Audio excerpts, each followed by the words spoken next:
മുനമ്പം പ്രശ്നം സംയുക്ത പാർലമെന്ററി സമിതിക്ക് മുന്നിൽ അവതരിപ്പിക്കുമെന്ന് കേന്ദ്രമന്ത്രി ശോഭ കരന്തലജെ. മുനമ്പത്തെ വഖഫ് അധിനിവേശ ഭീകരതയുടെ ഇരകളാകുന്ന ജനങ്ങളെ സന്ദർശിക്കാനെത്തിയതായിരുന്നു ശോഭ കരന്തലജെ.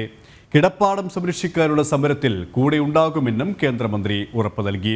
മുനമ്പത്തെ 4 കുടുംബങ്ങളെ സന്ദർശിച്ച് നേരിട്ട പ്രശ്നങ്ങൾ മനസ്സിലാക്കിയ ശോഭ കരന്തലജെ വഖഫ് ഭേദഗതി ബിൽ പാസ്സാകുന്നതോടെ പ്രശ്നപരിഹാരമാകുമെന്നും വ്യക്തമാക്കി. മുനമ്പം തീരപ്രദേശത്തെ 4 വീടുകൾ സന്ദർശിച്ച കേന്ദ്രമന്ത്രി ശോഭ കരന്തലജെ ജനങ്ങൾ നേരിടുന്ന പ്രശ്നങ്ങൾ ചോദിച്ചറിഞ്ഞു. ലൈഫ് ഭവന പദ്ധതിയിൽ വീട് അനുവദിക്കപ്പെട്ടിട്ടും വഖഫ് കുരുക്കിൽപ്പെട്ടിരിക്കുന്ന മുനമ്പം ബീച്ച് ഭാഗത്തെ നൈജുവിന്റെ വീടാണ് ആദ്യം സന്ദർശിച്ചത്.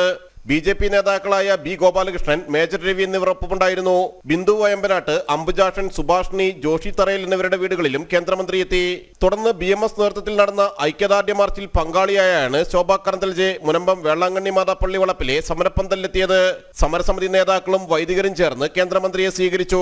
ക്ഷേത്രങ്ങളുടെയും മഠങ്ങളുടെയും പള്ളികളുടെയും ഭൂമി വഖഫിന് കീഴിൽ വരികയാണെന്നും ഭരണഘടനയിൽ ഒരിടത്തും വഖഫില്ലെന്നും ശോഭ കരന്തലജെ പറഞ്ഞു. किसानों का, मठ का, मंदिर का, चर्च का,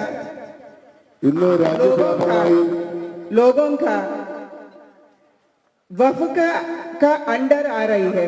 लैंड रिकॉर्ड में वक्फ ऐसे आ रही है. 1950 में डॉक्टर B.R. अम्बेडकर ने संविधान को दिया देश के लिए.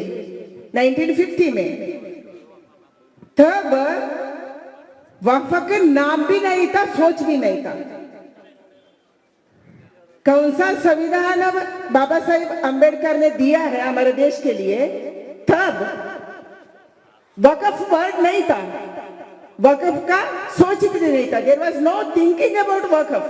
Like original constitution don't have any Waqf word. മുനമ്പത്ത് സമരം ചെയ്യുന്ന തീരദേശ ജനതയ്ക്ക് ഐക്യദാർഢ്യവുമായി കേന്ദ്രമന്ത്രി നേരിട്ടെത്തിയതും പ്രശ്നപരിഹാരത്തിന് ഒപ്പം നിൽക്കുമെന്ന ഉറപ്പും തീരദേശ ജനതയ്ക്ക് പ്രതീക്ഷ നൽകുന്നതാണ്. ജനം, കൊച്ചി.